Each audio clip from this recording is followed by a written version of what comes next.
आज का topic is a totally new topic और मैं उसका बेसिक सबके लिए समझाऊंगा, कंसीडरिंग कि शायद किसी ने कोई क्लास मिस की हो तो उसको भी बात समझ में आ जाए. It is going to be really interesting. It is one of the most frequently asked topic in paper 1. MCQ में बहुत ज्यादा जो है पूछे जाने वाला टॉपिक है. जो टॉपिक हम आज आपको पढ़ाने जा रहे हैं, that is the topic of codominance. तो टॉपिक आज हम पढ़ रहे हैं इस जेनेटिक्स के चैप्टर में बेटा. This is the topic of codominance, and again, as always, I want you to interact, but with discipline. Codominance. Listen very carefully. Try to understand it ताकि बात बहुत अच्छे से समझ आ जाए. So codominance किससे कहते हैं, आए समझते हैं. मेरे बच्चों, इसके लिए थोड़ा सा बैकग्राउंड में बताऊंगा. आपने क्या पढ़ा कि जब आप कोई जीन लिखते हो, normally when you write any gene, you write it by combining two alleles. For example, capital T small t, or capital T or small t, or capital B small b, or small b. You write a gene in form of two alleles, because ये बात हम लोग already कर चुके हैं कि every gene is made up of two units called alleles. Every gene is made up of two units. Inheritance का chapter start हुआ भाई. Every gene is made up of two units called alleles, which could be same or could be different. लेकिन तुम लोगों ने एक बात पिछले हफ्ते सीख ली थी कि whenever we are dealing with two alleles like capital P small b, or like capital T small t, or like capital R small r, whenever we are having two alleles, जिसको हम लोग क्या कहते हैं, इस कॉम्बिनेशन को क्या कहते हैं हम लोग, जब दो डिफरेंट एलील होती हैं, heterozygous combination. So whenever we deal with heterozygous combination, बेटा ये चीज अगर नहीं पढ़ी थी तो अब सुन लो, और अगर पढ़ी भी है तो इट्स जस्ट अ रिवीजन. हमने क्या पढ़ा था कि बेटा we have two types of allele, a dominant allele and a recessive allele. Dominant allele को हम कैपिटल लेटर से शो करते थे और रिसेसिव एलील को हम स्मॉल लेटर से शो करते थे. So the concept we learned last week was कि मेरे बच्चे, when we have two different alleles, a capital letter and a small letter, a capital letter and a small letter, a capital letter and a small letter, क्या दोनों का character express होता है? No. हमने क्या पढ़ा था? Only the allele which is dominant, which are these alleles. ये बात हम सब ने पढ़ी थी और मैं चाहता हूं आप इस बात को सेकंड करें, जिन्होंने क्लास अटेंड की हुई है, और जिन्होंने नहीं की हुई है प्लीज इसको कॉन्सेप्चुअली समझें कि whenever there are two different alleles in a gene, ठीक है, सेम है तो फिर टेंशन ही नहीं है. जैसे यहाँ पर सेम है तो इन्हीं का कैरेक्टर आएगा, यहाँ पर सेम है तो इसी का कैरेक्टर डिस्प्ले होगा. But whenever we have two different alleles, तो हम ये बात लास्ट क्लास में पढ़ चुके हैं कि one of them would be dominant and other would be recessive. क्या मतलब था कि डोमिनेंट एलील वो एलील होगी जो अपने कैरेक्टर को क्या करेगी, एक्सप्रेस. ये किसका माइक खुला हुआ है? प्लीज अपने माइक को बंद करें.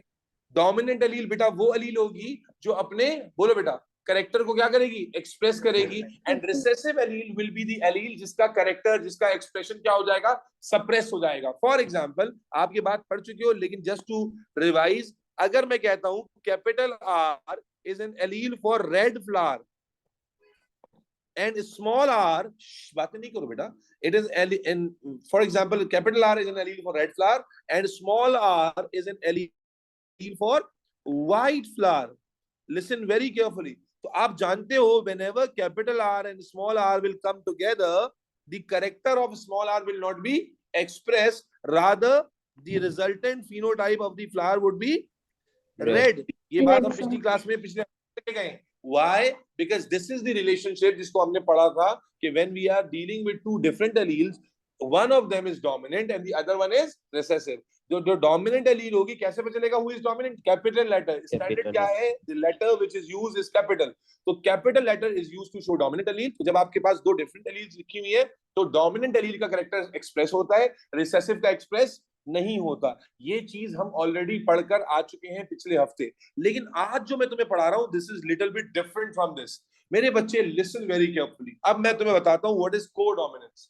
ठीक है, जैसे को एजुकेशन होती है, इसी तरह अब आप पढ़ रहे हो कोडोमिनेंस. मेरे बच्चे, it is a type of allelic relationship. मैं लिखवाऊंगा भी, सुनो. It is a type of allelic relationship जहां दो डिफरेंट एलील्स जब एक साथ आती हैं, बेटा उनमें से कोई भी रिसेसिव नहीं होता, बल्कि दोनों अपने आप को एक्सप्रेस करते. Listen very carefully. मैंने क्या कहा? It's an unique type of allelic relationship जहां पर जब दो डिफरेंट एलील्स एक साथ आती हैं। अभी तक आप क्या पढ़ रहे थे, one of the allele express its character, other one is not going to express. लेकिन अब आप क्या पढ़ रहे हो कि there is another phenomena, another type of relationship, जहां पर आप देखते हो कि जब दो डिफरेंट एलील्स एक साथ आती हैं तो मेरे बच्चे दोनों एक्सप्रेस होती हैं, यानी किसी का कैरेक्टर भी सप्रेस नहीं होता। And such phenomena, such relationship between alleles is called codominance. Such phenomena is called codominance. Actually तुम्हारी बुक में ये वर्ड पहला वाला ना है नहीं, लेकिन मैं तुम्हें समझाने के लिए बता देता हूँ। एक्चुअली जो हम लोग पहले पढ़ रहे थे ना, that was called as complete dominance. वो एलिलिक रिलेशनशिप क्या कहलाता है? तुम्हारी बुक में ये टर्म इस्तेमाल नहीं हुआ, लेकिन just to make you understand and make you very clear, जो तुमने पहले पढ़ा that was complete dominance. Complete dominance का मतलब कि जब दो डिफरेंट एलील साथ आएंगी तो एक एक्सप्रेस होगी और एक नहीं होगी। आप कहते हैं ना घर में अब्बा का कंप्लीट डोमिनेंस है, जब अब्बा ने बोल दिया तो अम्मा की नहीं चलेगी। या आप कहते हो अम्मा का कंप्लीट डोमिनेंस है, अब्बा तो बस नाम के ही अब्बा है। तो कंप्लीट डोमिनेंस का मतलब है किसी एक की डोमिनेंस हो रही। जबकि आज जो आप पढ़ रहे हो that is a different relationship which is codominance. तो मैं दोनों को साइड बाय साइड एग्जांपल से समझाऊंगा तो इंशाल्लाह बहुत अच्छे से बात क्लियर हो जाएगी। तो एलील्स के दरमियान मल्टीपल तरह के रिलेशनशिप्स होते हैं। तुम्हारे सिलेबस में दो है, और भी होते हैं। तुम्हारे सिलेबस में दो रिलेशनशिप्स है। पहला कंप्लीट डोमिनेंस जो आपने शुरू में पढ़ा, जहां पर जब दो डिफरेंट एलील्स आती हैं तो एक का कैरेक्टर एक्सप्रेस होगा, दूसरे का नहीं होगा। और दूसरा फिनोमेना आज आपको क्या बता रहे हैं sir, it is a unique phenomena, unique relationship between two different alleles where both the alleles express themselves. दोनों में से कोई भी रिसेसिव नहीं होगी, दोनों की दोनों एलील्स अपने आप को क्या करेंगी, एक्सप्रेस करेंगी। एग्जाम्पल देता हूं, एग्जाम्पल दूंगा तो और बात समझ आ जाएगी, प्लीज फोकस कीजिएगा। फॉर एग्जाम्पल मैं कहता हूं R again is an allele for red flower. ठीक है, चलो यहां लिख देते हैं R is an allele for red flower, बहुत गौर सुनना। And small R is an allele for white flower. तो मेरे बच्चों अगर मैं कैपिटल आर को क्रॉस कराऊंगा स्मॉल आर के साथ, जितने बच्चे पिछली क्लास में मौजूद थे दे ऑल नो कि हम क्या करने जा रहे हैं। तो आप क्या करते हो, सबसे पहले इसके क्या बनते हैं बेटा, गैमीट्स बनते हैं। The gametes would be, yes please, capital R, और इसके क्या होंगे बोलते जाना बेटा, Small r, small r. small r. बेटा when you combine both of them in any way the result would be capital R, small r. Small r. What was the expression here? This flower should be white flower, this flower should be red flower, but this flower would be red flower. Yes or no? As the relationship between both the alleles, is of complete dominance. Therefore, only red character will be expressed, white will not be expressed at all. But look at the same example. Let's assume that the relationship between these two alleles is not of complete dominance, rather they are co-dominant. अब क्या होगा मेरे बच्चे, let's assume again that capital R is an allele for red flower and W is an allele for white flower. Why W बेटा? Why I am not using small r? क्योंकि मैं तुम लोगों को बताया कि स्मॉल लेटर आता है रिसेसिव एलील के लिए, एंड बिकॉज यहाँ पर कोई एलील रिसेसिव नहीं है, कोई एलील जो है वो दब कर नहीं रहेगी, सप्रेस होकर नहीं रहेगी, that is why we have to change symbol. ये वो माइन्यूट बातें जो तुम सिर्फ हवा में उड़ा दो और एग्जाम में अगर तुम गलत सिंबल्स लोगे तो नंबर कट जाएंगे। तो मेरे बच्चे जब आप नॉर्मल रिलेशनशिप कर रहे होते हैं तो आप डोमिनेंट को लेते हैं कैपिटल लेटर से और रिसेसिव को लेते हैं स्मॉल लेटर से।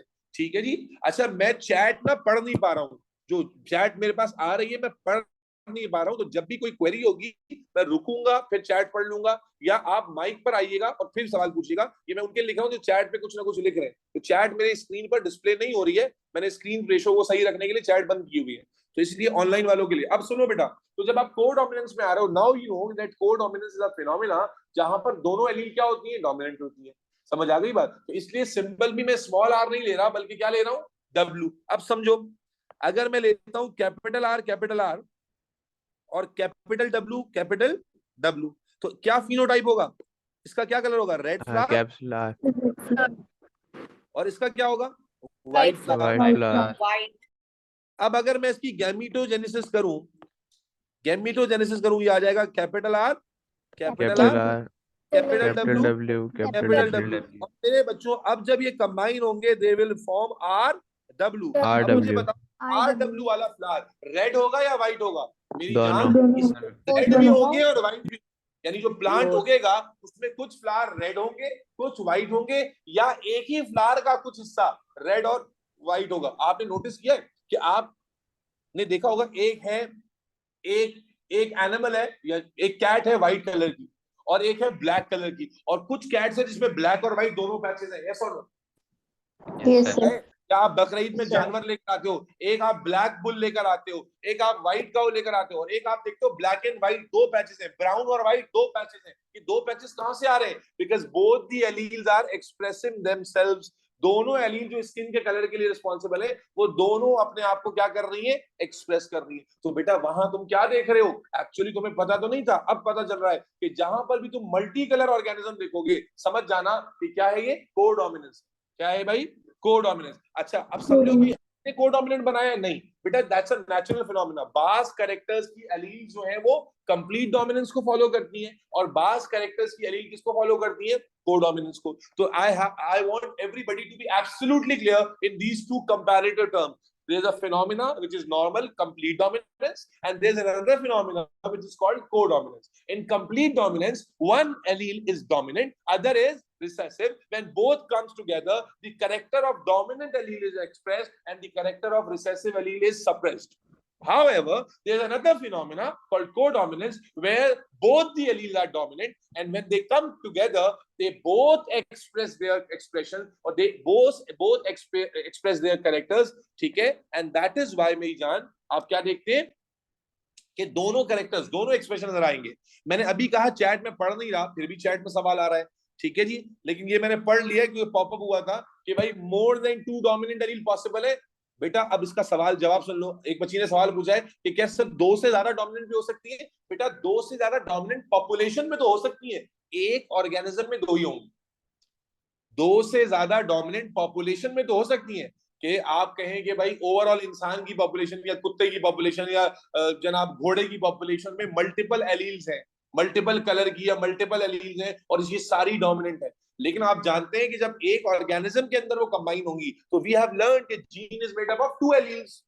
Gene is made up of 2 alleles. तो इसलिए फिर जब ऑर्गेनिज्म के अंदर कंबाइन होंगी तो फिर 2 ही होंगी। Is that clear? तो let me be very clear one last time, क्योंकि मैं तुम्हें इसके बारे में अब कुछ सवाल भी कराऊंगा और एक टॉपिक है जो हम करेंगे इससे रिलेट करके आज। तो कंप्लीट डोमिनेंस क्या है? It's a phenomena where when two different alleles are together, only the character of dominant allele is expressed. However, what is codominance, guys and girls? It is a phenomena, it's a natural phenomena where both the alleles behave as dominant allele. That is, they both express their characters without mixing them. दोनों को, दोनों character, दोनों allele अपना अपना expression जो है वो क्या करती है? एक्सप्रेस करती है। किसी भी एलील का कैरेक्टर सप्रेस नहीं होता। Is that clear? Clear sir. Yes, sir. Is that clear online सारे बच्चों? Clear sir. Yes, sir.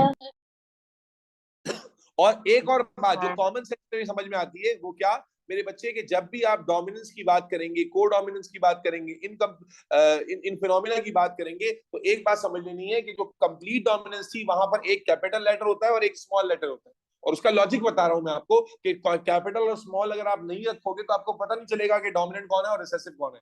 और जहां पर दोनों कैपिटल है इसका मतलब है दोनों के दोनों क्या है? डोमिनेंट है। Is that clear? Yes, sir.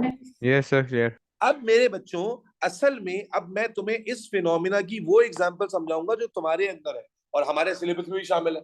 हम सब के पास एक बड़ा जबरदस्त कैरेक्टर है जो कोडोमिनेंस की जबरदस्त एग्जांपल है, और इनफैक्ट कोडोमिनेंस नहीं बल्कि कोडोमिनेंस और कंप्लीट डोमिनेंस दोनों की एग्जांपल। आए समझाते हैं। जो कोडोमिनेंस का तो सिर्फ डेफिनेशन समझना था कि कोडोमिनेंस क्या होता है। कोडोमिनेंस वो फिनोमिना है, कोडोमिनेंस वो नहीं बेटा, कोडोमिनेंस से पहले कुछ नहीं पढ़ाया। कोडोमिनेंस वो फिनोमिना है जहां पर दोनों की दोनों एलीज अपने आप को एक्सप्रेस कर रही हैं। और अब बेटा इस कोडोमिनेंस की रेफरेंस से मैं आपको पढ़ाने लगा हूं वो टॉपिक जो आपके अपने बारे में मजेदार टॉपिक है और उस पर बहुत सारे क्वेश्चंस आते हैं और आज हम करेंगे भी वो क्वेश्चंस। मजा भी आएगा आपको करने में मेरे बच्चे। Human codominance in blood groups.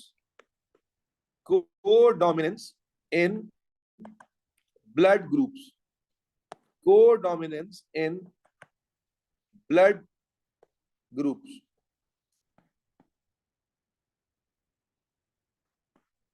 बेटा जो आज हम टॉपिक असल में डिस्कस करने जा रहे हैं, और ये एक्चुअल में, ये ओ लेवल में करने का मतलब ये नहीं, जो हम करेंगे ये बिल्कुल कंसेप्चुअली ठीक है।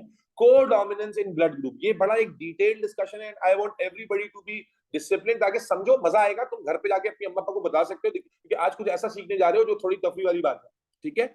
तो बेटा ब्लड ग्रुप क्या होता है पहले तो ये समझ लो, क्योंकि एक बड़ी कौम हमारी ऐसी है जिसको ब्लड ग्रुप के बारे में बड़ी क्यूरियोसिटी तो है, बड़ी मिथ भी मशहूर है कि मेरा ब्लड ग्रुप ए होगा तो ये हो जाएगा, मैं बादशाह बन जाऊंगा, ओ होगा तो मैं गरीब बन, अजीब अजीब से मिथ भी है। तो आए जरा इसको समझते हैं कि ब्लड ग्रुप होता क्या है। जब आप कहते हैं एक बंदे का ब्लड ग्रुप फला ए है, एक का कहते हैं बी है, असल में ह्यूमन ब्लड ग्रुपिंग के लिए जो सिस्टम फॉलो होता है उसे हम कहते हैं A B O system of blood grouping. A B O system of blood grouping, human blood grouping में जो सिस्टम हम इस्तेमाल करते हैं इसका नाम हमने रखा हुआ है ABO system of blood grouping. तो आए जरा समझते हैं कि ये ब्लड ग्रुप होता क्या है। बेटा बहुत आसान है, होता ये है मेरी जान, बहुत तवज्जो से बात सुनिएगा। किसी का कैमरा ऑन है भाई, बंद करो कैमरा अपना। मेरे बच्चे तवज्जो से बात सुनिएगा। मान लीजिए कि ये आपका रेड ब्लड सेल है, RBC। ये जो रेड ब्लड सेल होता है, इसकी सरफेस पर ना, रेड ब्लड सेल की जो सरफेस है इस पर बड़े यूनिक किस्म के एंटेनाज हैं। क्या है?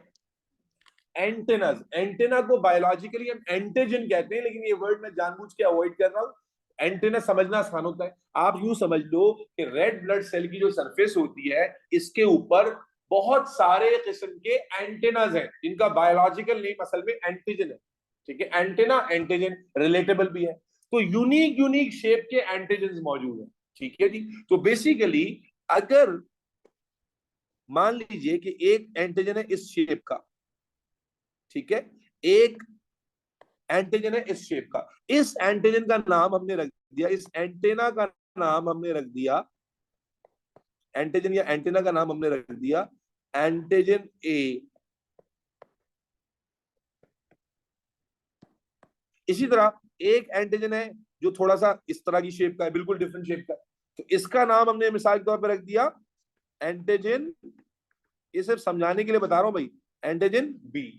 तो लिसन वेरी केयरफुली, मैं आपको समझा रहा हूं कि पहले कि ब्लड ग्रुप क्या हो, ये पूरा टॉपिक समझ आ जाएगा, तवज्जो से सुनना है, और जब क्वेश्चन लूंगा तो क्वेश्चन पूछना है। मेरे बच्चे क्या कहा मैंने, हमारे रेड ब्लड सेल्स के ऊपर यूनिक शेप के एंटीजन या एंटेना मौजूद होते, और हमने जो एंटीजन आइडेंटिफाई किए हैं उनमें दो यूनिक कौन से हैं, एक एंटीजन ए है, बोलो भाई, एंटीजन ए है, और एक एंटीजन बी है। बेटा जिस रेड ब्लड सेल पर लिसन वेरी केयरफुली, जिस रेड ब्लड सेल पर एंटीजन ए मौजूद है उसे हम कहते हैं कि इसका ब्लड ग्रुप ए है। जिस रेड ब्लड सेल पर एंटीजन बी मौजूद है उसका हम क्या कहते हैं कि ब्लड ग्रुप क्या है, बी है। जिस रेड ब्लड सेल पर दोनों मौजूद हैं हम कहते हैं उसका ब्लड ग्रुप क्या है, ए बी है। और जिस रेड ब्लड सेल पर दोनों में से कोई भी मौजूद नहीं हम कहते हैं ब्लड ग्रुप क्या है, ओ। फिर सुनना, चार पॉसिबिलिटी मैंने तुम्हारे मुंह पे मारी है, फिर सुनते जाना। मैंने क्या कहा, अगर आपके रेड ब्लड सेल पर एंटीजन कौन सा है, ए, तो ब्लड ग्रुप क्या निकल आता है, बोलो, ए। अगर एंटीजन कौन सा है आपके रेड ब्लड सेल में, बी, तो ब्लड ग्रुप क्या है, बी। अगर एंटीजन ए और बी दोनों, एंटीजन क्या है ये मैंने अभी बताया कि एंटीजन रेड ब्लड सेल के ऊपर मौजूद स्पेसिफिक टाइप के सरफेस रिसेप्टर्स होते हैं। ये टेक्निकल कॉन्सेप्ट है, अभी के लिए ऐसा याद रखो कि रेड ब्लड सेल के ऊपर कुछ स्पेसिफिक टाइप के एंटेनास है, स्पेसिफिक टाइप के प्रोटीन्स है। These are glycoprotein, but this is beyond your discussion level of discussion. तो इसलिए आप यूं समझे कि रेड ब्लड सेल के ऊपर बस यूनिक शेप के कुछ प्रोटीन मॉलिक्यूल्स मौजूद है जिनको हमने आइडेंटिफाई किया, और दे वर सो यूनिक कि हमने उनको अलग से आइडेंटिफाई करके उनको नाम रख दिया। तो जिसमें एंटीजन ए मौजूद है उसे हम क्या कहते हैं बेटा, बोलो, कि ब्लड ग्रुप क्या है इसका, ए। जिसमें एंटीजन बी मौजूद है हम कहते हैं उसका ब्लड ग्रुप बी है। जिसमें एंटीजन ए और बी दोनों मौजूद है हम कहते हैं ब्लड ग्रुप क्या है, ए बी। और जिसमें दोनों में से कोई भी मौजूद नहीं हम उसको कहते हैं कि उसका ब्लड ग्रुप क्या है, ओ। तो ये समझ लीजिएगा कि जब हम कह रहे हैं ना ओ ब्लड ग्रुप का मतलब ओ एंटीजन नहीं है, ओ ब्लड ग्रुप का मतलब है कि आपके रेड ब्लड सेल पे कोई भी एंटीजन मौजूद, बोलो, आपके रेड ब्लड सेल पे कोई भी एंटीजन मौजूद नहीं है। अब जिसके मौजूद नहीं है ना वो गमज़दा ना हो जाए कि वो हो मैं तो लुट गया, बर्बाद हो गया, मेरा तो वतन लुट गया, ये हो गया, वो हो गया, क्योंकि रेड ब्लड सेल के ऊपर जो एंटीजन्स हैं, इनका जो फंक्शन है ना, ये अभी तक फुली अंडरस्टूड नहीं है। रेड ब्लड सेल के ऊपर जो एंटीजन मौजूद हैं, इनका फंक्शन अभी तक फुली अंडरस्टूड नहीं है। तो बहुत ज्यादा कोई इंपॉर्टेंट फंक्शन होता तो यकीनन अब तक फाइंड आउट कर लिया जाता। तो they have role to play, ऐसा नहीं कि बिल्कुल बेकार है।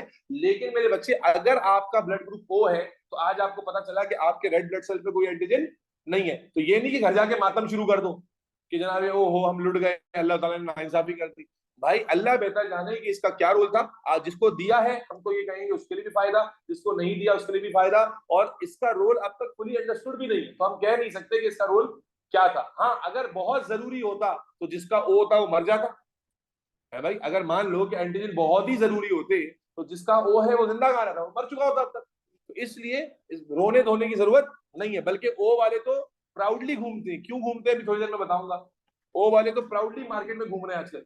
अब लिसन वेरी केयरफुली मेरे बच्चे, तो पहली चीज जो तुम्हें समझानी थी वो ये कि हमारा जो ब्लड ग्रुपिंग सिस्टम है उसे हम एबीओ सिस्टम कहते हैं। और आज तुम्हें ये जानना जरूरी था कि ब्लड ग्रुप असल में है क्या। तो हमने क्या कहा, ब्लड ग्रुपिंग क्या है कि हमारे रेड ब्लड सेल्स के ऊपर स्पेसिफिक शेप के कुछ रिसेप्टर्स, कुछ प्रोटीन्स मौजूद हैं जिन्हें हम एंटीना या एंटीजन कहते हैं। तो जिनके ऊपर स्पेसिफिक टाइप ऑफ एंटीजन ए मौजूद है, उसे हम रिकॉग्नाइज करके ब्लड ग्रुप ए बना देते हैं, ब्लड ग्रुप बी बना देते हैं, ब्लड ग्रुप ए बी बना देते हैं, और ब्लड ग्रुप ओ बना देते हैं अगर कोई भी एंटीजन नहीं है। ये बात सबको समझ आ गई, ऑनलाइन ऑफलाइन वालों? Yes, sir.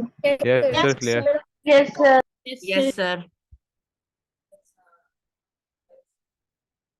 अभी वो अलग डिस्कशन, वो अभी उसमें दूसरे जा रहे हैं। अभी ब्लड ग्रुप क्या होता है ये समझ आ जाएगी, डिस्कशन लंबी हो जाएगी बेटा, ये आपको समझ आ गया। अच्छा, अब यहाँ पर दो सवाल बच्चों के जहन में आते हैं। जैसे एक बच्ची ने भी सवाल पूछा कि सर वो ब्लड कौन सा किसको दे सकता है, किसको ले सकता है। वो एक अलग डिस्कशन है, टॉपिक पूरा हो जाएगा मैं जरूर बता दूंगा, क्लास के बाद रुक के बता दूंगा।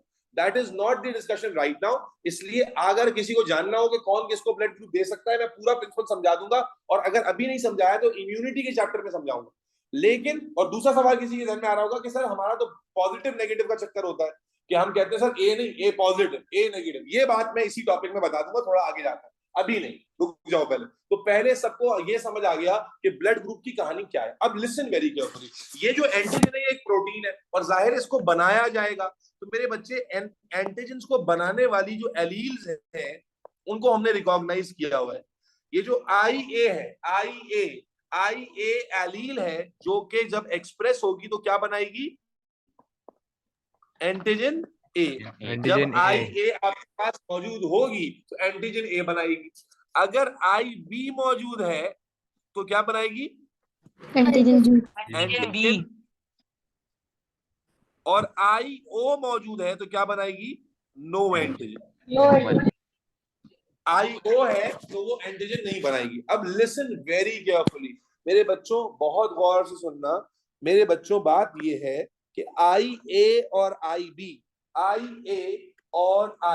एंटीजन जाहिर है बेटा उसको बनाने के लिए जीन आएगी ना, तो जीन से ताल्लुक तो हो गया। तो जीन आपके पास होना चाहिए, एलील आपके पास होनी चाहिए। तो कौन सी एलील, आई ए जो है वो बनाती है एंटीजन ए, आई बी बनाती है एंटीजन बी, और आई ओ जब होगी तो कोई एंटीजन नहीं बनेगा। अब पूरी बात सुनना बेटा, आई ए और आई बी ये कोडोमिनेंट है, ये है बात समझने की। आई ए और आई बी कोडोमिनेंट है। क्या मतलब हुआ कोडोमिनेंस का, मतलब अभी समझाया। कोडोमिनेंस का क्या मतलब है कि जब ये साथ आएंगे तो दोनों में से कौन सा एक्सप्रेस होगा भाई, दोनों एक्सप्रेस, दोनों में कौन सा एक्सप्रेस होगा, दोनों एक्सप्रेस होंगे। कोडोमिनेंट, मैंने क्या कहा कि आई ए और आई बी का जो रिलेशनशिप है हम फाइंड आउट कर चुके हैं। कैसा रिलेशनशिप है बेटा, कोडोमिनेंट। क्या मतलब, जब भी आई ए और आई बी साथ आएंगे तो कोई सप्रेस नहीं होगा, बल्कि दोनों अपने आप को क्या करेंगे, एक्सप्रेस करेंगे। हाउएवर इनका जो रिलेशनशिप आई ओ के साथ है ना, वो है कंप्लीट डोमिनेंसी का। कंफ्यूज नहीं होना, मैंने अभी थोड़ी देर पहले बताया था कि ये जो एग्जांपल ब्लड ग्रुप की है दोनों की क्लासिकल एग्जांपल है, क्योंकि इसमें हमें कंप्लीट डोमिनेंस भी मिलती है और को डोमिनेंस भी मिलती है। क्या कहा मैंने, मेरी इंफॉर्मेशन को गौर सुनो, समझ आ जाएगा बेटा, सुनो जरा, फोकस करो। क्या कहा मैंने, आई ए, और भी लिख के दिखाऊंगा तो और बेहतर समझ आएगा कि आई ए और आई बी ये दो एलील्स हैं, इनके दरमियान कैसा रिलेशनशिप है बेटा, को-डोमिनेंसी का। कि जब भी ये साथ आएंगी, जब भी ये दोनों एलील साथ आएंगी तो ये दोनों एक्सप्रेस हो। हाउएवर आई ए का जो आई ओ के साथ रिलेशनशिप है या आई बी का जो आई ओ के साथ रिलेशनशिप है वो कोडोमिनेंसी का नहीं है, बल्कि वो कंप्लीट डोमिनेंसी का है, जिसमें ये दोनों क्या है, डोमिनेंट एलील्स हैं। जिसमें ये दोनों क्या है बेटा, डोमिनेंट एलील्स हैं। अब मैं इस बात को अगर लिख के समझाऊंगा तो बेटर तरीकों से रिजल्ट समझ सकोगे। मसलन मैं कहता हूं एक बंदे के अंदर है आई ए। भाई जीनोटाइप का मतलब दो एलील्स होंगी ना। अगर एक बंदे के पास एलीलिक कॉम्बिनेशन है आई ए, तो मुझे बताइए कौन सा एंटीजन बनेगा? A sir. कौन सा एंटीजन बनेगा? A. एंटीजन ए। जब एंटीजन ए बनेगा तो ब्लड ग्रुप क्या हो जाएगा? ब्लड ग्रुप ए हो जाएगा। अच्छा अब मुझे बताओ, अगर एक बंदे के पास आई ओ है, अब सर ने क्या बताया कि आई ए और आई ओ में रिलेशनशिप कैसा है, कोडोमिनेंसी का नहीं, नहीं सर, कंप्लीट डोमिनेंस। जिसमें ए जो है वो डोमिनेंट है और ओ डोमिनेंट नहीं है। तो मालूम हुआ किसका कैरेक्टर एक्सप्रेस होगा? ए का। A. आपके पास एंटीजन ए आएगा और ब्लड ग्रुप फिर से क्या हो जाएगा? ए।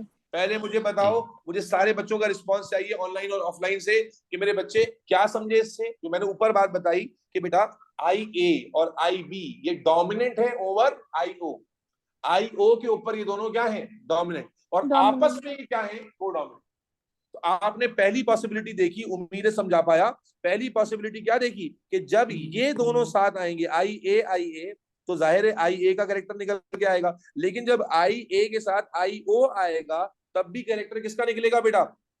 आई ए का। अब आए दूसरी पॉसिबिलिटी समझे। अब दूसरी पॉसिबिलिटी, अगर आई बी हो तो क्या कैरेक्टर निकलेगा बेटा? बोले एंटीजन क्या निकलेगा? बी।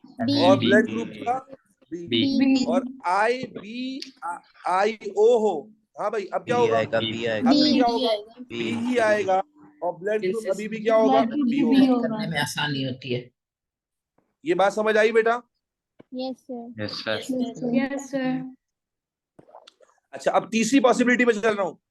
अगर किसी के पास एक यूनिक पॉसिबिलिटी है, क्या कि आई ए भी है और आई बी भी है। आई ए भी है और आई बी, तो अभी हम क्या बताया कि दोनों कोडोमिनेंट है। ए भी हो जाएगा। कोडोमिनेंट आई ए और आई बी। ब्लड ग्रुप क्या बन जाएगा बेटा? ए बी बन जाएगा। और अगर किसी के पास दोनों आई ओ आ गए, अब जाकर वो बनेगा। अब रिसेसिव कैरेक्टर आएगा ना भाई। अब जाकर क्या होगा? एंटीजन नहीं बनेगा जब दोनों आई ओ आई, रिसेसिव एलील है तो उसी वक्त एक्सप्रेस होगी जब इसके ऑपोजिट कोई नहीं होगा। तो आई ओ का अगर कॉम्बिनेशन फॉर्म हुआ, only this is the possibility जहां पर एंटीजन फॉर्म नहीं होगा और ब्लड ग्रुप क्या होगा? ओ हो जाए। तो जिसने चैट में पूछा था कि सर ब्लड ग्रुप ओ तो कभी आ नहीं सकता, मेरे बच्चे आपको समझ आ गया कि ब्लड ग्रुप ओ आ सकता है लेकिन आने के चांसेस बहुत कम होते हैं। इसीलिए दुनिया के अंदर ब्लड ग्रुप ओ वाले लोग कम है। ज्यादातर आपको जो लोग मिलेंगे वो ए बी और फिर ए बी, और सबसे कम जो प्रोपोर्शन मिलेगा आपको ओ का, क्योंकि जेनेटिकली हम ये समझ चुके हैं जेनेटिक्स के चैप्टर से कि रिसेसिव एलील का कैरेक्टर कम आता है। किसका कैरेक्टर ज्यादा आता है? डोमिनेंट का। डोमिनेंट को इसीलिए तो डोमिनेंट कहते हो ना, क्योंकि उसका कैरेक्टर ज्यादा एक्सप्रेस होता है। और रिसेसिव को इसीलिए कहते हो रिसेसिव क्योंकि उसका कैरेक्टर कम आता है। तो आपको पहले मुझे बताओ ये चार कॉम्बिनेशन समझ आए? इसको हम क्या कहेंगे? दोनों ए में क्या फर्क है? इस ए में और इस ए में क्या फर्क है बेटा? कि ये आ रहा है होमोजाइगस ए और ये कौन सा ए है? हेटेरोजाइगस। हम होमो हेटेरो पढ़ चुके हैं। होमो मतलब दोनों सेम एलील से आ रहा है और हेटेरो का मतलब डिफरेंट से आ रहा है। तो इसी तरह ये वाला भी कौन सा है? Homozygous B. और ये वाला बी कौन सा है? अच्छा जो ए बी होगा क्या वो हमेशा हेटेरो होगा? यस और नो? भाई ए बी तो लाजमी सी बात है, डिफरेंट एलील से आ रहा है, तो ए बी के बारे में अंडरस्टूड है कि वो हमेशा क्या होगा? Hetero combination. क्योंकि हेटेरो किसे कहते हैं जिसको नहीं पता, डिफरेंट एलील्स के कॉम्बिनेशन को आप हेटेरो कहते हो। तो क्या ए बी हमेशा हेटेरोजाइगस कॉम्बिनेशन होगा? यस। और ओ कब आएगा? हमेशा होमोजाइगस फॉर्म। जब भी मैं ओ कहूंगा तो इट इज अंडरस्टूड के होमोजाइगस कॉम्बिनेशन है, वरना तो ओ आ ही नहीं सकता। अकेली अगर ओ वाली एलील आ रही है तो क्या ओ एक्सप्रेस होता है? नहीं होता। यस और no? Yes, O is always recessive. Nahar Imran, O is always recessive। यही बात तो शुरू में बताई, मेरे ख्याल थोड़ी तवज्जो आपकी कम रही। मैंने शुरू में आपको बताया कि जेनेटिकली मेरे बच्चे 3 तरह की एलील्स हैं, IA, IB and IO, where IO is a recessive allele, IO is a recessive allele and IA and IB are dominant alleles। तो जब IA और IB साथ आएंगे तो they become co-dominant। लेकिन IA अगर IO के साथ आएगा तो A का करेक्टर आएगा, IB अगर IO के साथ आएगा तो B का करेक्टर आएगा, और अगर सिर्फ दोनों IO आएंगे तो फिर आपके पास O का करेक्टर आएगा। क्या ये खिचड़ा समझ आता है? मैं पीछे से रिपीट करता हूं। हम टॉपिक पढ़ रहे हैं कोडोमिनेंस इन ब्लड ग्रुप का। कोडोमिनेंस का मतलब ये था कि भाई जब दोनों एलील्स, दो डिफरेंट एलील्स एक अपने आप को क्या करें, एक्सप्रेस करें। ठीक है, नॉर्मली हम क्या देखते हैं, एक का कैरेक्टर एक्सप्रेस होता है, दूसरे का नहीं होता। अब सर ने समझाया कि भाई बजाय इसके डायरेक्ट ब्लड ग्रुप की जेनेटिक्स में चले जाएं, हमें पहले पता होना चाहिए ब्लड ग्रुप होता क्या है।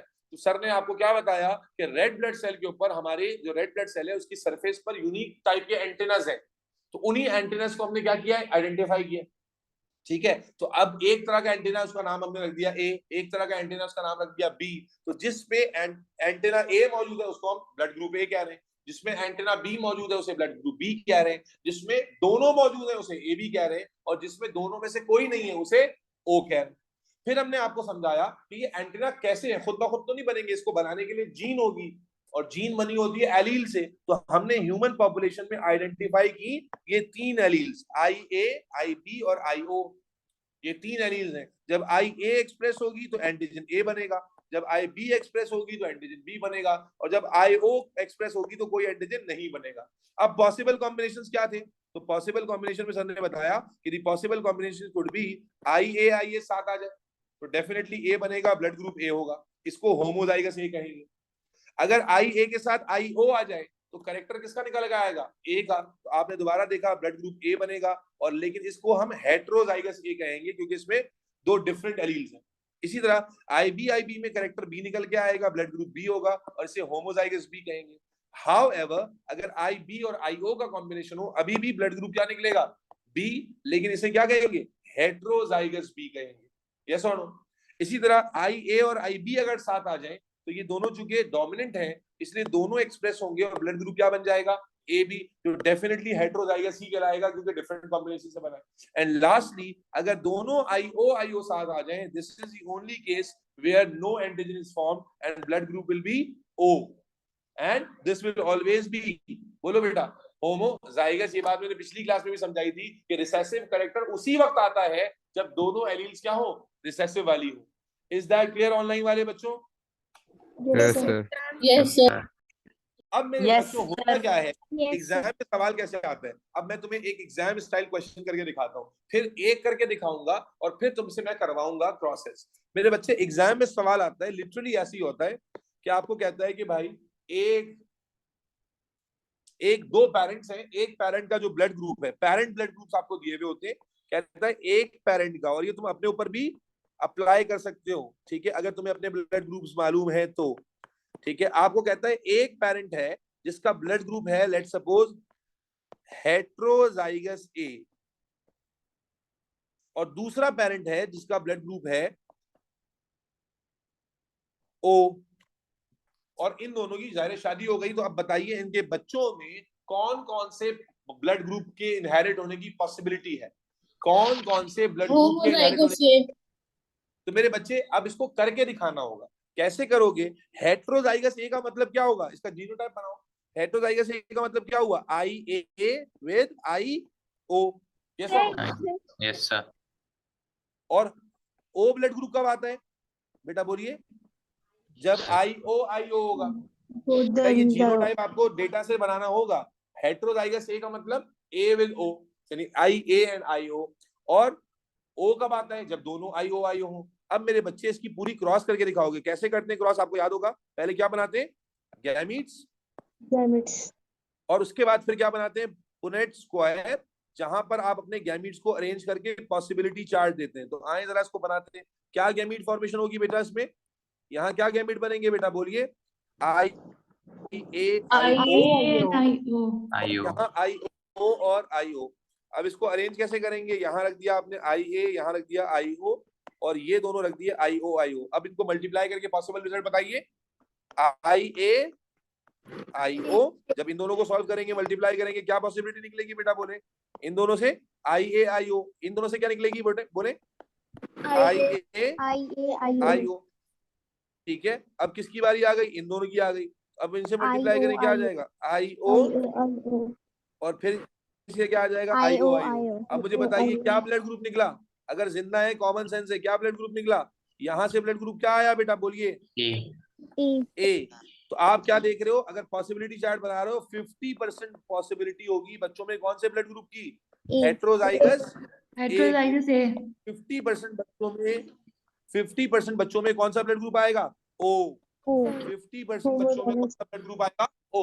यानी इस किसी ने ऑनलाइन जवाब दिया था मुझे जब मैंने क्रॉस की थी कि सब में A आ जाएगा, ऐसा नहीं है। तो इसलिए ज्यादा 30 मार खान बनने की जरूरत नहीं, क्रॉस करके देखेंगे। इसमें कई तरह के सवाल आएगा। सबसे पहले वो आपसे पूछ सकता है पॉसिबिलिटी बताओ, तो आप कैलकुलेट करके बताओगे कि 50% possibility of blood group A, 50% possibility of blood group O, 50% possibility of blood group O। और फिर आपसे यूं भी पूछ सकता है कि कौन से ब्लड ग्रुप है जिनकी पॉसिबिलिटी है ही नहीं। तो कौन से ब्लड ग्रुप की बिल्कुल पॉसिबिलिटी नहीं है? B यहाँ पर की और AB। यहाँ पर A भी नहीं आ सकता।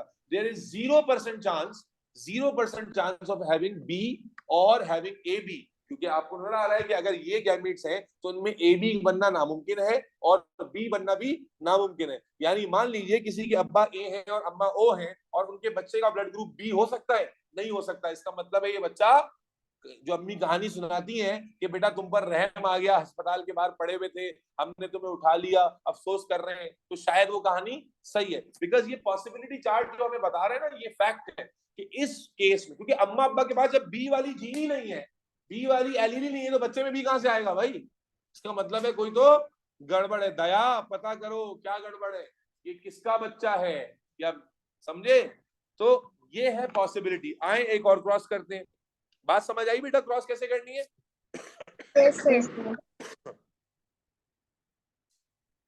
मेरे ख्याल है नवेरा थोड़ा सा आपका साबुन स्लो चल रहा है। मैंने थोड़ी देर पहले बताया कि पॉजिटिव नेगेटिव वाली बात का ताल्लुक बिल्कुल अलग है, वो मैं अभी बताऊंगा टॉपिक के बाद। It's not the part of your syllabus, because out of curiosity मुझे पता है कि आपको हो रहा होता है कि यार पॉजिटिव नेगेटिव क्या है। अभी के लिए positive negative is something different, मैं आपको बताऊंगा बिल्कुल। मेरे ख्याल है आपने वो बात सुनी नहीं, ठीक है? और अब फिलहाल आप इस वक्त क्रॉस पे फोकस करो मेरे बच्चे। लेट्स डू नेक्स्ट क्रॉस, ठीक है? मैं आपसे कहता हूं कि पेरेंट जो है, एक पेरेंट जो है, लेट्स सपोज फादर जो है वो होमोजाइगस बी है, और जो मदर है मान लीजिए वो ब्लड ग्रुप AB वाली है। अब यहां पर हमें पॉसिबिलिटी चार्ट ड्रॉ करना है। पहले जीनोटाइप बताओ। हाँ भाई, होमोजाइगस बी का मतलब क्या होगा बच्चों? IB। This must be very clear to everybody, Navera, Nahar, सबको। IB होमोजाइगस बी का मतलब IB, एंड AB का मतलब IA। अब फिर वही पैटर्न आपको गैमीट्स बनाने बेटा, इसमें डंडी नहीं मारनी, ये क्रॉस का पैटर्न है। और उसके बाद जनाबे अली आपको प्रूनेट स्क्वायर बनाना है और उसमें पॉसिबिलिटी दिखानी है। तो मेरे बच्चे क्या करना है, इसको फिल कर देते हैं। यहाँ क्या आ जाएगा बेटा? गैमिट IB, बोलो बेटा IB, यस। और यहाँ क्या आ जाएगा? IA और IB। अब इनको पॉसिबिलिटी चार्ट पे रखो। IB को यहाँ रख दिया अब्दुल वासे, और IA और IB को ऊपर रख दिया। अब मल्टीप्लाई करके पॉसिबिलिटीज निकालो। इसको इससे, किसको किससे मल्टीप्लाई करना है भाई? इसको इससे, फिर इसको इससे, इसी तरह फिर इसको इससे और इसको इससे, पॉसिबिलिटी पता चल जाएगी। तो बेटा क्या होगा बोलिए? IA IB IB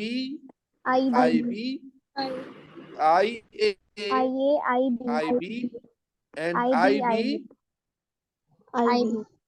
क्या नजर आ रहा है? अगर आप अंधे नहीं है तो आपको क्या नजर आ रहा है? ये क्या है? सेम है। 50% homozygous B।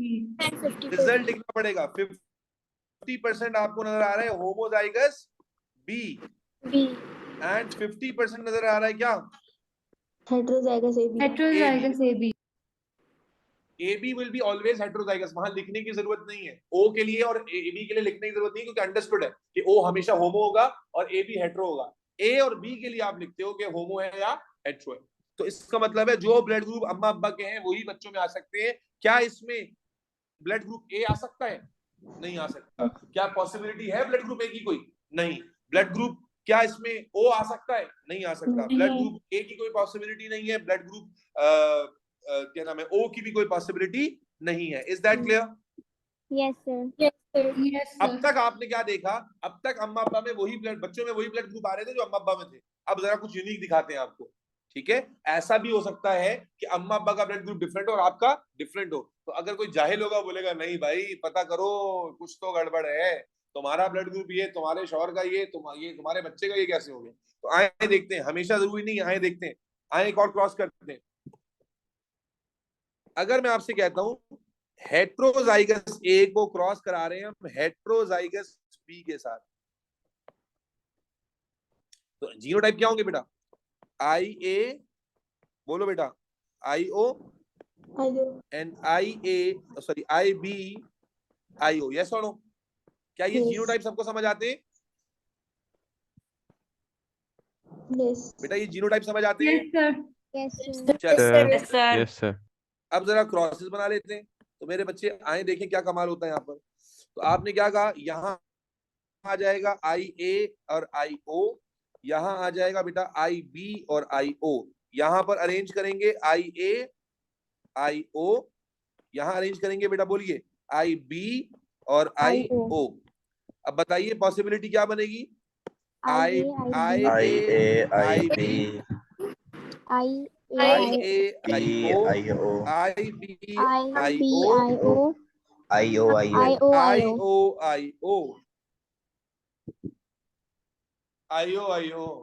आई ओ रामा।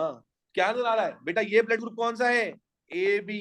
ये ब्लड ग्रुप कौन सा है? ए। ये ब्लड ग्रुप कौन सा है? बी। ये ब्लड ग्रुप कौन सा है? ओ। तो मेरे बच्चे 25% possibility of every blood group, yes और नो? Yes, sir. जो तेज बच्चे होते हैं ना उसको याद रखते हैं, जो तेज बच्चे होते हैं वो याद रखते हैं कि जब दोनों हेटेरो होते हैं तो मैक्सिमम पॉसिबिलिटी, एमसीक्यू आ चुका है कि मैक्सिमम पॉसिबिलिटी कब आएगी? याद रखिए किसी भी कैरेक्टर की मैक्सिमम पॉसिबिलिटी उस वक्त आती है जब हेटेरो हेटेरो का कॉम्बिनेशन हो। ठीक है, जो आप देख रहे हो। तो अगर यहाँ पर कोई जाहिल खातून है, ठीक है, जिनको पता है कि यार इनके मियाँ का ब्लड ग्रुप ए है और बेगम का बी है और बच्चों का ओ आ गया, तो वो क्या कहेंगी कि कुछ तो गड़बड़ है। लेकिन असल में यहाँ गड़बड़ नहीं है, क्योंकि हमें जेनेटिक क्रॉस ये बता रही है कि मेरे बच्चे यहाँ पर एवरी टाइम दी फीमेल कंसीव उसमें 25% पॉसिबिलिटी होगी of receiving any of the blood group. She could receive AB, A or B or O. Is that clear? Yes. Clear, sir. Yes. चलें अब आपको एक आध क्रॉस आपसे करवाते हैं। अच्छा ये भी समझिएगा, ये किसी बच्ची ने सवाल भी पूछा, भाई मुझे अभी किसी और को भी पढ़ा रहा था तो उसने सवाल पूछा कि देखो आप ना, मैंने ऐसा कहा नहीं लेकिन आप ऐसे समझ लेते हो कि जैसे ये 4 खाने, आप समझते हो पहला बच्चा पैदा होगा ए बी के साथ, दूसरा बच्चा पैदा होगा ए के साथ, तीसरा बच्चा पैदा होगा बी के साथ, चौथा बच्चा होगा ओ। तो उसने मुझे सवाल पूछा सर अगर 2 ही बच्चे हो फिर तो बाकी ब्लड ग्रुप आएंगे नहीं। अबे मैंने कहा गधे, इसका मतलब ये नहीं है। आप समझो, किसी को हो सकता है कि ये मतलब लग रहा हो कि शायद 25% का मतलब ये हो गया कि पहला बच्चा दूसरा बच्चा, ऐसा नहीं है बेटा। ये पॉसिबिलिटी चार्ट है। पॉसिबिलिटी चार्ट का मतलब क्या है कि every time the female conceive you will have 25% chance of getting A B. या पीछे जैसे रिजल्ट आ रहा था, क्या आ रहा था, 50-50 रिजल्ट आ रहा था। तो every time the female conceive 50% possibility होगी ब्लड ग्रुप ए की, 50% पॉसिबिलिटी होगी ब्लड ग्रुप ओ की। ठीक है, या नीचे जो हमने किया 50% पॉसिबिलिटी होगी ब्लड ग्रुप बी की, 50%। ये पॉसिबिलिटी चार्ट है, ये नंबर वाइज नहीं है कि नंबर लग रहा है, टोकन थोड़ी है ये कि पहला वाला आएगा बी के साथ, दूसरा वाला आएगा ए बी के साथ, तीसरा वाला आया ही नहीं का बोलोगे इसके साथ नाइंसाफी हो गई। तो ऐसा नहीं है। तो इसलिए किसी के दिमाग में अगर ये कॉन्सेप्ट तो नहीं बन रहा पता नहीं ऑटोमेटिकली कि शायद ये नंबर या टोकन नंबर है कि पहला बच्चा ए बी वाला दूसरा ए वाला, ऐसा नहीं है बेटा। This is the possibility chart which means sir can siblings have, yes बिल्कुल भाई। अभी ये पॉसिबिलिटी चार्ट देख रहे हो फिर भी सवाल पूछ रहे हो। ये पॉसिबिलिटी चार्ट क्या दिखा रहा है कि भाई सिबलिंग्स में 4 तरह का ब्लड ग्रुप हो सकता है। ए भी हो सकता है, बी भी हो सकता है, ए बी भी हो सकता है, ओ भी हो सकता है। तो बिल्कुल इसमें कोई रॉकेट, अभी जो पीछे क्रॉस किया आपने 50% ए और 50% ओ, ये आपने देखा कि 50% ए ब्लड ग्रुप की पॉसिबिलिटी और 50% ओ की, तो ये डिफरेंट नहीं है क्या? ये क्या है? 50% ए का मतलब क्या है? हो सकता है तुम पैदा हुए ए वाली पॉसिबिलिटी से और तुम्हारा भाई या बहन पैदा हुई ओ वाली से, तो यही तो मतलब है इसका भाई, बिल्कुल डिफरेंट हो सकता है और सेम भी हो सकता है, कोई इसमें रॉकेट साइंस नहीं है। Is that clear? Is that clear बच्चों? Clear sir, clear. Yes, अब sir. मेरी जान Yes, के sir. लोगों, मैं तुम्हें 1-2 क्रॉस दे रहा हूँ, जल्दी नहीं करो और रिजल्ट मुझे बताओ फटाफट, रिजल्ट बताओ जल्दी कि मैं आपको क्रॉस दे रहा हूँ फटाफट। Hetero A cross with homo B, और दूसरी क्रॉस में तुम्हें दे रहा हूं करने के लिए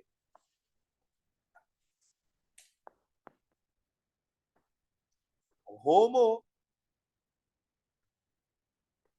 बी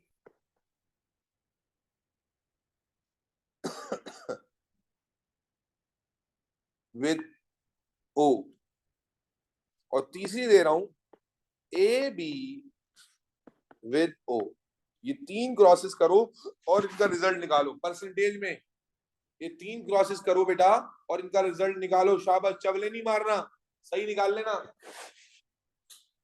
जीनोटाइप लिख दूं क्या या लिख सर लोगे? पहला आ गया। पहले का जीनोटाइप क्या लिखा है भाई, जो चेक करना चाहे? IA IO होगा ये, और ये IB होगा। सर क्या 50% रिजल्ट आ रहा है चांस ए पहले बी का? आ रहा है, 50% B, 50% A B, 50% B 50% AB और Yes. और 50% बी। 50% B। Yes sir. इसका मतलब है कौन से ब्लड ग्रुप की पॉसिबिलिटी 0 है? इसमें O नहीं आ सर ए। सकता, O. इसमें A नहीं आ सकता। जी बेटा, सारे बच्चे कर रहे हैं, प्लीज जो करते जा रहे हैं बताते जाएंगे, शाबाश।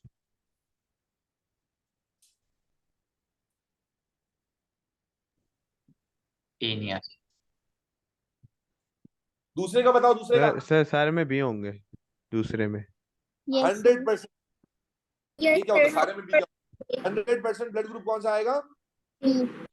अब एग्जाम बेटा किसी भी तरह सवाल पूछ सकता है, Junaira, Nahar, everybody out there online, exam में पूछेगा इस केस में कौन से ब्लड ग्रुप की पॉसिबिलिटी सबसे ज्यादा है, तो आप बोलोगे एक ही है भाई, 100% इसी की है। या एग्जाम में बोलेगा कौन से ब्लड ग्रुप पॉसिबल नहीं है, तो आप बोलोगे बी के अलावा कोई भी पॉसिबल नहीं है। तो करना पड़ेगा, और वर्किंग जो मैंने तरीका बताया उसी तरह करनी है, स्टैंडर्ड वर्किंग। जी तीसरे का बताओ बेटा। 50 A and 50 B, 50% 50% A. A and 50% B. जी सर। अब देखो बड़ी इंटरेस्टिंग सूरत हाल है, अम्मा का ए बी था, अब्बा का ओ था, बच्चों में ना ए बी आया और ना ही बी आया। अगर गौर करो तो इंटरेस्टिंग सिचुएशन है, इतना गौर करेंगे थोड़ी, गधे हैं बस, पढ़ना तो बस अम्मा अब्बा के डंडे की जोर पे पढ़ रहे हो कि ए बी और ओ, एक का ब्लड ग्रुप ए बी था, दूसरे का ओ था, बच्चे में ना ओ की पॉसिबिलिटी। देखो एग्जाम, अगर एक बच्चे ने समझा हुआ है करके बताना है वो करके बताएगा, लेकिन एक बच्चा तो तुक्के लगाने बैठा हुआ है, एग्जाम में MCQ आ गया, उसने कहा कौन करेगा, तो उसने देखा ए बी है और ओ है, तो क्या कहेगा, अम्मा अब्बा से बच्चों में या तो ए बी जाएगा या ओ जाएगा, जबकि दोनों में से कोई भी नहीं जा रहा। अम्मा अब्बा का जो ब्लड ग्रुप है वो बच्चों में इनहेरिट हो ही नहीं रहा, ना ए बी जा रहा है और ना ही ओ जा रहा है। 0% possibility of AB and 0% possibility of having blood group O. Yes or no? Is that clear? Yes, sir. Yes, sir. AB के चांसेस कैसे होंगे बेटा? आ रहे हैं क्या तुम्हारे?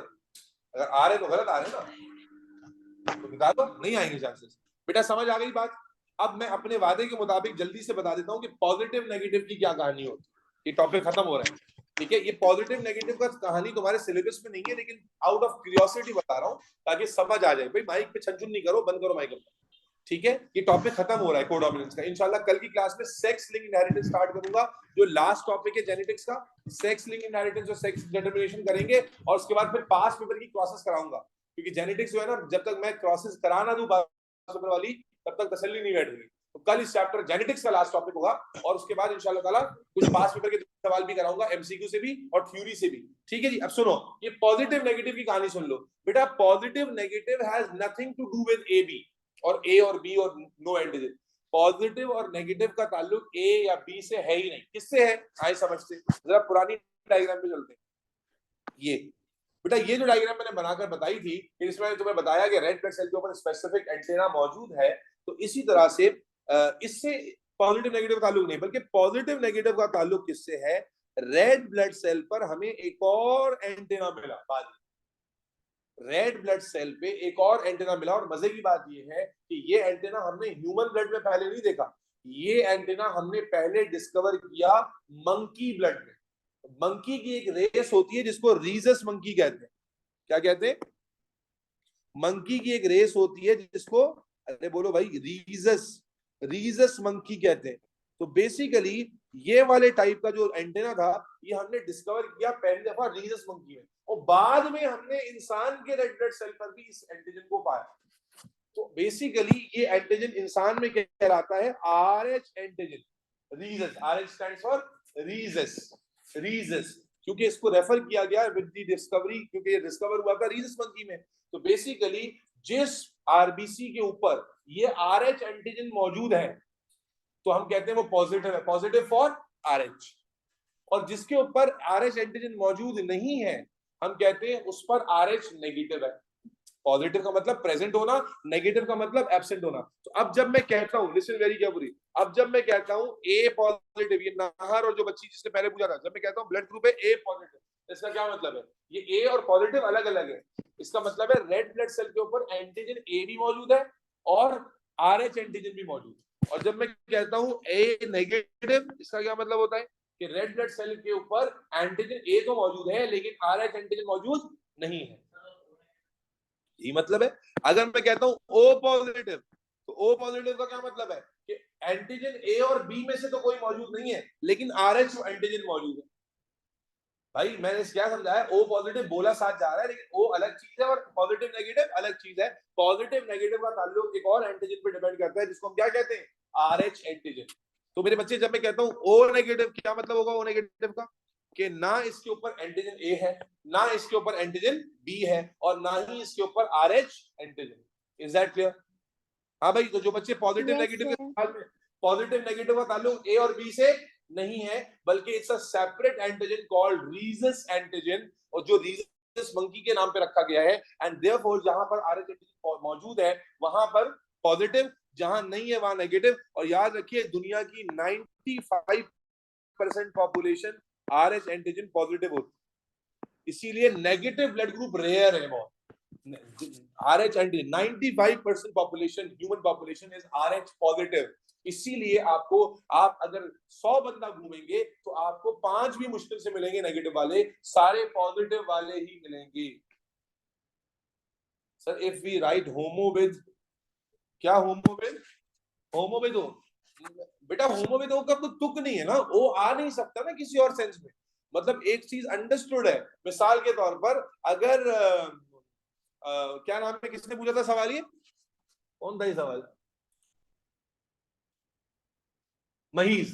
अब मिसाल के तौर पर महीज, आप, मैं जानता हूं आपको, मिसाल के तौर पर मैं जानता हूं लेट्स से कि महीज एक लड़का है या लड़की है, ठीक है? या मेरे सामने वली बैठा है, मुझे पता है कि वली एक लड़का है, ठीक है? तो मैं ये थोड़ी कहूंगा कि जब वली आएगा, वली एक लड़का आया, वली एक लड़का गया, अंडरस्टूड है कि लड़का है, ठीक है? लड़की के बारे में। लेकिन अगर मुझे किसी का सिर्फ नाम पता है, मुझे ये नहीं पता, मैं मिला नहीं उससे कि लड़का है लड़की, तो फिर मैं डिस्क्रिप्शन बोलूंगा, यार ये जो मेरी क्लास में ना वो बच्ची है, या वो जैसे एक बच्ची मेरी क्लास में अफरोज है, कई दिन तक उसको मैं समझता रहा कि लड़का है, वो पता चला वो लड़की है, तो वहां पर मेंशन करने की जरूरत पड़ेगी। तो इसलिए होमो, आप मुझे बताओ ना, हेट्रो क्या चीज हो?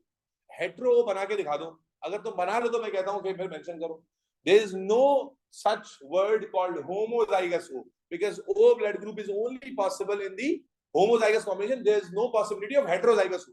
Heterozygous O कोई चीज है ही नहीं, ठीक है? That is why, तो अंडरस्टूड चीज है, तो आप उसको मेंशन नहीं करेंगे तब भी, मतलब करना, उसको मेंशन करने की कोई जरूरत ही नहीं है।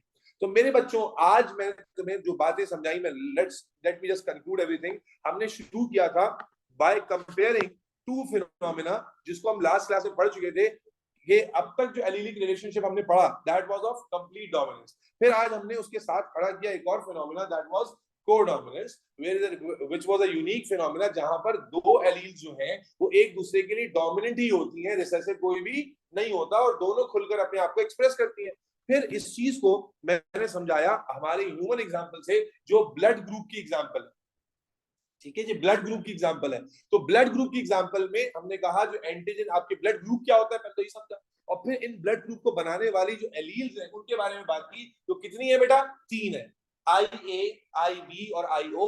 IA और B क्या है? डोमिनेंट है, और IO क्या है? रिसेसिव है। तो जनाबे अली हमने क्या देखा कि जब ये आपस में कंबाइन होंगे, आपस में कॉम्बिनेशन बनाएंगे, तो कैसे कॉम्बिनेशन बनाएंगे? होमो हेटेरो का कॉन्सेप्ट वहां से आ गया। उसके बाद मेरी जान आपने फिर क्रॉसेस करके देखी जो आपको फ्रीक्वेंटली नजर आएंगी। इसमें 2 तरह के सवाल हैं, या तो सवाल आएगा पेरेंट का जीनोटाइप ये है, बताओ बच्चों में क्या पॉसिबिलिटी है, या बताएगा कि भाई पेरेंट का जीनोटाइप ये है, बताओ कौन सी पॉसिबिलिटी है ही नहीं। अच्छा, रिवर्स में भी आ जाता है, रिवर्स में भी आ जाता है, वो कहता है बच्चों का फिनोटाइप ये है, बच्चों का ब्लड ग्रुप, बताइए पेरेंट का कौन सा नहीं हो सकता। तो रिवर्स इंजीनियरिंग करनी होती है, वो जब पास में कराऊंगा आप रिवर्स इंजीनियरिंग में जाओगे, आप पॉसिबल उसको ट्रिक भी बताऊंगा कि कैसे करते हैं, रिवर्स में कैसे जाएंगे। लेकिन इस तरह के सवाल आपको पास पेपर में नजर आएंगे जो कि आपको Bharat solid mark gaining question होते हैं। अगर आपने सही किया तो पूरे मार्क, गलत किया तो पूरे कट जाएंगे, ठीक है। और ये 4-4 नंबर के क्वेश्चन होते हैं, तो 4-4 नंबर या मिनिमम भी लुल्लू फुल्लू सवाल भी होगा तो 2 नंबर का होगा, तो 2-2 4-4 नंबर आपको यूं करके मिल जाते हैं। इसमें टाइम भी कोई ज्यादा नहीं लगता, 10 सेकंड 20 सेकंड 50 सेकंड में आप आराम से कर लेते हो, 4 नंबर मिल जाते हैं आपको। Is that clear everybody? तो बेटा ब्लड ग्रुप का टॉपिक खत्म हो गया, कोडोमिनेंस आपको समझ आ गई। आखिर में मैंने पॉजिटिव और नेगेटिव की बकवास भी समझा दी कि this is nothing to do with A और B, rather it is related to a different antigen which is RH antigen। अब इंशाल्लाह हम लोग कल के सेशन में इस जेनेटिक्स को पूरा कंप्लीट करेंगे। इसमें 2 टॉपिक रह गए हैं, sex determination and sex linked inheritance. ये कंडीशन इंशाल्लाह कल पढ़ेंगे। जेनेटिक्स का ये लास्ट टॉपिक है, जेनेटिक्स का टॉपिक इसमें फिर खत्म हो जाएगा, ठीक है। मैं इसकी रिकॉर्डिंग भी ग्रुप पे शेयर कर दूंगा। मैं फिर कहूंगा जिन्होंने रिकॉर्डिंग कोई भी मिस की है, ये तीसरा सेशन था जेनेटिक्स का, अगर सेशन मिस हुआ है तो प्लीज उसको पीछे से सुने ताकि कनेक्टिविटी बन पाए, ठीक है जी। अब किसी को सवाल पूछना है तो क्लास में रुक जाए, वरना बाकी लोग जा सकते हैं।